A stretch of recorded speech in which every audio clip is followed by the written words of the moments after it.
Perkenalkan, nama saya Jeprianus Lopak dengan NIM 219611007 kelas A3 dari mata kuliah metodologi penelitian. Di sini saya membahas studi kasus tentang penyebab kenakalan remaja.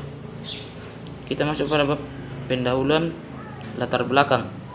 Masa remaja adalah suatu masa yang dialami individu yang dituju dengan rata-rata beralihnya ketergantungan hidup kepada orang lain, merujuk jalan hidup sendiri. Kondisi semacam ini sangat dipengaruhi oleh lingkungan di mana dia tinggal. Remaja dalam bahasa Inggris adalah adolescent, berasal dari bahasa Latin adolescere yang berarti tumbuh atau tumbuh untuk mencapai kematangan. Bangsa primitif dan orang-orang purbakala memandang masa puber dan masa remaja tidak berbeda dengan periode lain dalam kehidupan. Kenakalan remaja sudah menjadi masalah semua negara. Setiap tahun tingkat kenakalan remaja menunjuk peningkatan.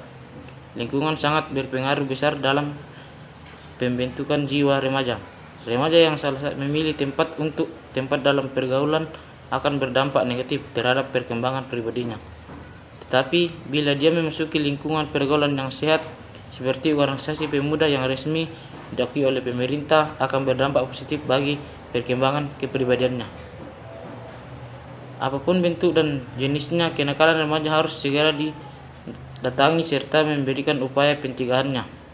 Hal ini perlu dilakukan untuk menghindari dampak yang semakin meluas dan dapat mengancam ketahanan diri pribadi remaja, keluarga, masyarakat, bangsa, dan negara. Meningkatkan remaja adalah generasi untuk penerus di masa depan. Untuk itu diperlukan formulasi penanganan upaya dan pencegahan masalah remaja secara tepat dan berkesinambungan agar personalnya tidak semakin akut. Salah satu upaya penanganan untuk mengatasi kenakalan remaja adalah melalui bimbingan dan konseling di sekolah. Berdasarkan latar belakang dan fakta yang telah disebut di atas, maka penulis melakukan penelitian dengan judul Studi Kasus tentang Penyebab Kenakalan Remaja. Karena penyebab dari kenakalan remaja ini penting untuk diteliti untuk mengurangi tingkat kenakalan remaja tersebut. Diharapkan berdasarkan keadaan subjek yang diteliti akan sedikit mampu mengurangi kenakalan remaja. Rumusan masalah. Apa saja yang menjadi penyebab dari kenakalan remaja? Kemudian, apa rekomendasi yang sesuai untuk mengatasi kenakalan remaja? Tujuan penelitian. Untuk mendapatkan informasi tentang penyebab dari kenakalan remaja, menyusun rekomendasi yang sesuai untuk mengatasi kenakalan remaja. Manfaat penelitian. Manfaat dari penelitian ini yaitu memberikan kontribusi terhadap pembinaan para remaja baik secara teoritis maupun secara praktis. Kegunaan secara teoritis, hasilnya dapat memberikan sumbangan tentang penyebab dari kenakalan remaja dan cara mengatasinya. Kegunaan secara praktis bagi subjek yang diteliti. Hasil penelitian ini dapat dijadikan sebagai bentuk refleksi oleh subjek agar dapat menjadi pribadi yang lebih baik dan selalu berkembang ke arah yang positif.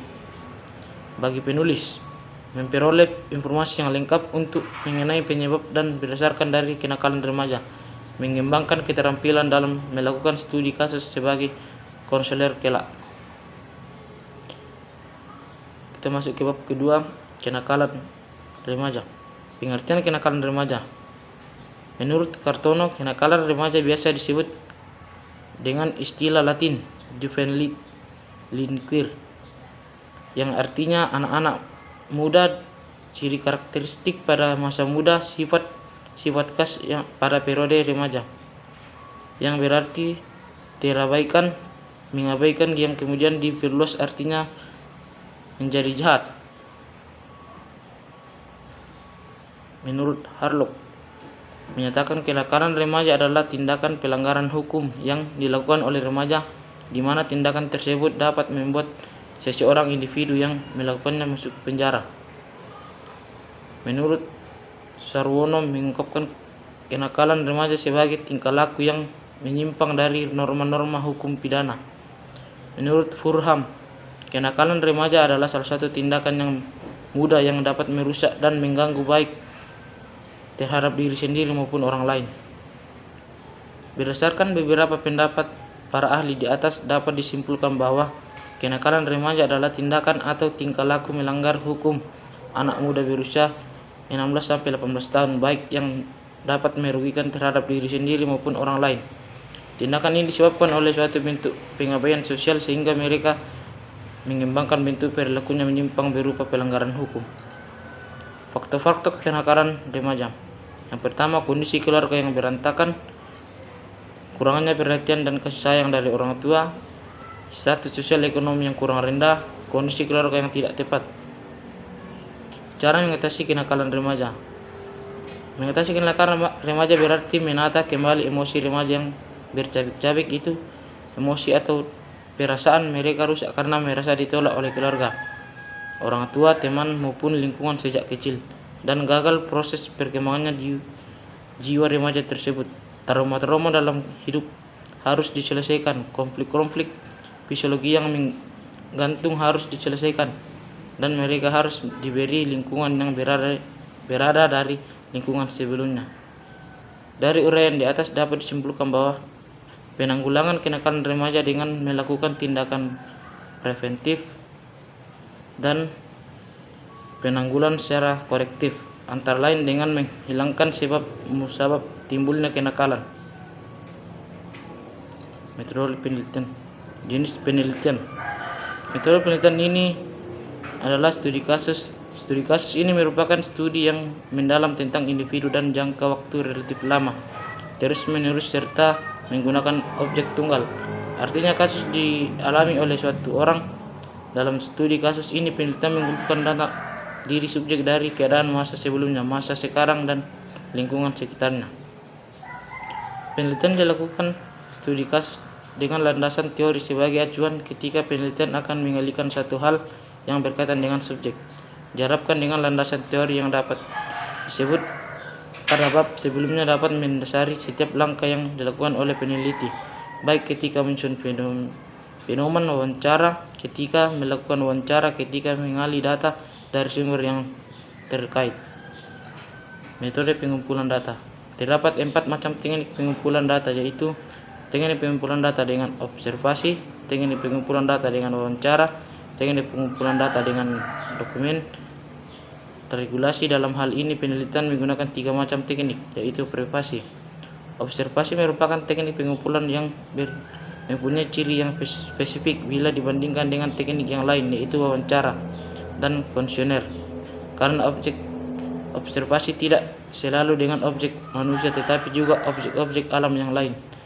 Observasi merupakan suatu kompleks yang tersusun dari berbagai biologis dan psikologis. Wawancara.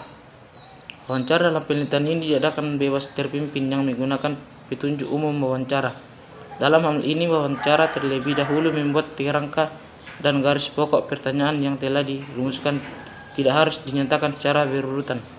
Penggunaan petunjuk wawancara sebagai garis besar dimaksud agar fokus tidak terhadap melebar dari fokus yang ditetapkan, sehingga semua fokus terungkap. Dalam pengumpulan data, penelitian melakukan wawancara langsung dengan narasumber yang diperlukan untuk mengumpulkan data dan dibutuhkan. Kesimpulan.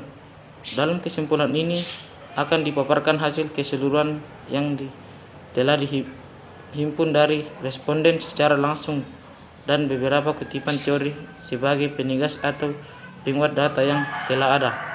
Karena berkaitan dengan kode etik penelitian, maka nama asli subjek tidak dicantumkan. Nama yang digunakan oleh peneliti hanya inisial saja, dan inisial yang digunakan oleh peneliti merupakan singkat dari 2 kata nama dari asli subjek, yaitu DW.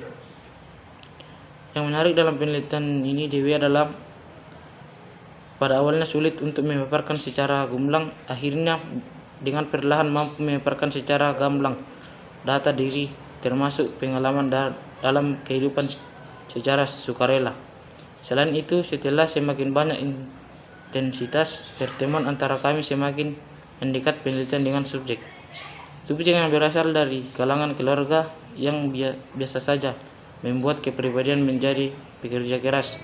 Hal ini dapat dibuktikan dengan usaha subjek untuk mencari narasumber kehidupan sendiri setelah dia memutuskan untuk tidak melanjutkan sekolahnya. Kemudian kehidupan di rumahnya sedikit banyak mempengaruhi kepribadian yang keras kepala. Saran, berdasarkan kondisi subjek dan beberapa teori mengenai cara penanggulangan kenakalan remaja, maka penulis membuat rekomendasi yang bertujuan untuk mencegah kenakalan remaja itu mendirikan tempat latihan untuk menyalurkan kreativitas para remaja dan butuh tempat yang sesuai bagi mereka para remaja untuk menyalurkan kreativitasnya. Karena kebanyakan beberapa remaja termasuk subjek tidak memiliki tempat yang sesuai untuk menyalurkan kreativitas mereka. Oleh karena itu, apabila mereka tidak didampingi dan disediakan tempat untuk menyalurkan kreativitas, maka sering terjadi remaja sering menyalurkan di tempat yang kurang tepat, bahkan dengan tingkah laku yang kurang baik.